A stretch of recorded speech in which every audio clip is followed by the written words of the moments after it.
Hi video ನೋಡ್ತಿರೋ ಪ್ರತಿಯೊಬ್ಬರಿಗೂ ನನ್ನ YouTube ಚಾನಲ್ಗೆ ಸ್ವಾಗತ. ನಾನಿವತ್ತು ನಿಮಗೆಲ್ಲ ಬದನೆಕಾಯಿ ಗೊಜ್ಜು ಮಾಡೋದು ಹೇಗೆ ಅಂತ ತೋರಿಸ್ತಾ ಇದ್ದೀನಿ.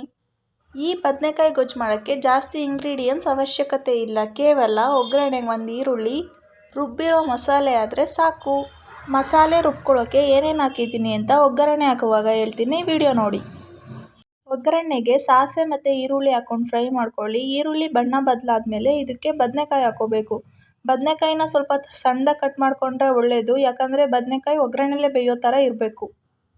ಬದನೆಕಾಯಿನ ಎಣ್ಣೆಲಿ ಫ್ರೈ ಮಾಡ್ಕೊಂಡಾದ್ಮೇಲೆ ಇದಕ್ಕೆ ಸ್ವಲ್ಪ ಅರಿಶಿನ ಹಾಕ್ಕೋಬೇಕು. ಅರಿಶಿನ ಹಾಕಿದ ತಕ್ಷಣ ಅದು ಮಸಾಲೆ ರೀತಿ ಮಿಕ್ಸ್ ಆಗಬೇಕು ಬದನೆಕಾಯಿ ಜೊತೆಗೆ. ಆ ಥರ ಎಲ್ಲ ಮಿಕ್ಸ್ ಮಾಡ್ಕೊಳ್ಳಿ.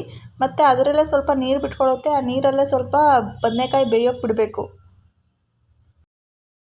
ಬದನೆಕಾಯಿನ ಸ್ವಲ್ಪ ಚೆನ್ನಾಗಿ ಫ್ರೈ ಮಾಡ್ಕೋಬೇಕು. ಫ್ರೈ ಮಾಡ್ಕೊಂಡಾದ್ಮೇಲೆ ಸೌಟಿಂದ ಬದನೆಕಾಯಿನ ಸ್ಮ್ಯಾಶ್ ಮಾಡಿದ್ರೆ ಅದು ಸ್ಮ್ಯಾಶ್ ಆಗೋ ರೀತಿ ಇರಬೇಕು. ಆ ರೀತಿ ಆದಮೇಲೆ ಅದಕ್ಕೆ ಒಂದು ಚಿಟಿಕೆ ಖಾರದ ಪುಡಿ ಹಾಕಬೇಕು. ಖಾರದ ಪುಡಿ ನಿಮಗೆ ಖಾರ ಯಾವ ಥರ ಬೇಕು ಆ ಥರ ನೋಡ್ಕೊಂಡು ಹಾಕ್ಕೊಳ್ಳಿ.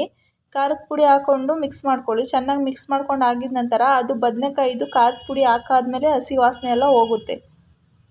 ಹಸಿ ವಾಸನೆ ಹೋದ್ಮೇಲೆ ಇದಕ್ಕೆ ರುಬ್ಬಿರೋ ಮಸಾಲೆನ ಆ್ಯಡ್ ಮಾಡ್ಕೋಬೇಕು. ಮಸಾಲೆ ರುಬ್ಬಕ್ಕೆ ನಾನಿಲ್ಲಿ 4 ಟೊಮೊಟೊ ಮತ್ತು ಮನೇಲಿ ಸಾಂಬಾರಿಗೆ ಯೂಸ್ ಮಾಡೋ ಮಸಾಲೆ ಪುಡಿ ಹಾಕ್ಕೊಂಡು ರುಬ್ಕೊಂಡಿದ್ದೀನಿ.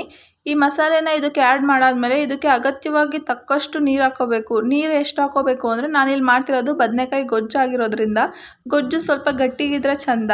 ನೀರನ್ನ ಸ್ವಲ್ಪ ಕಡಿಮೆ ಪ್ರಮಾಣದಲ್ಲಿ ಹಾಕ್ಕೊಂಡ್ರೇ ಚೆಂದ. ನೀರೆಲ್ಲ ಹಾಕ್ಕೊಂಡಿದ್ದು ಮುಗಿದ್ಮೇಲೆ ಇದಕ್ಕೆ ರುಚಿಗೆ ತಕ್ಕಷ್ಟು ಉಪ್ಪು ಹಾಕ್ಕೋಬೇಕು. ಇಲ್ಲಿ ಉಪ್ಪನ್ನ ಯಾವುದೇ ಕಾರಣಕ್ಕೂ ಇಷ್ಟೇ ಪ್ರಮಾಣದಲ್ಲಿ ಹಾಕಿ ಅಂತ ಹೇಳೋಕ್ಕಾಗಲ್ಲ. ಅಡುಗೆ ಮಾಡೋರಿಗೆ ಅದೊಂದು ಅಂದಾಜು ಇರಬೇಕು. ಉಪ್ಪನ್ನ ರುಚಿಗೆ ತಕ್ಕಷ್ಟು ಹಾಕ್ಕೊಂಡು ಒಂದು 15 ಮಿನಿಟ್ಸ್ ಕುದಿಸಿದ್ರೆ ಸಾಕು. ಬದನೆಕಾಯಿ ಆಗಲೇ ಬೆಂದಿರೋದ್ರಿಂದ ಮಸಾಲೆ ಸ್ವಲ್ಪ ಬೇಯೋಕ್ಕೆ ಟೈಮ್ ಹಿಡಿಯುತ್ತೆ ಅಷ್ಟೇ. ಅದು ಒಂದು 15 ಮಿನಿಟ್ಸಲ್ಲೆಲ್ಲ ಬೇಯುತ್ತೆ. ಬೆಂದಾದಮೇಲೆ ರುಚಿಯಾದ ಬದನೆಕಾಯಿ ಗೊಜ್ಜು ರೆಡಿ. ಈ ಗೊಜ್ಜನ್ನು ನೀವು ಚಪಾತಿ ಜೊತೆ, ದೋಸೆ ಜೊತೆ, ಪೂರಿ ಜೊತೆ, ಇಡ್ಲಿ ಜೊತೆ ಎಲ್ಲ ತಿನ್ಬೋದು. ಇದೇ ತರಹದ ಸಿಂಪಲ್ ರೆಸಿಪಿಗಾಗಿ ನಮ್ಮ ಯೂಟ್ಯೂಬ್ ಚಾನಲ್ನ ಸಬ್ಸ್ಕ್ರೈಬ್ ಮಾಡ್ಕೊಳ್ಳಿ. ಹಾಗೆ ವಿಡಿಯೋ ಇಷ್ಟ ಆಗಿದ್ದರೆ ಲೈಕ್ ಮಾಡಿ, ಶೇರ್ ಮಾಡಿ. Thank you.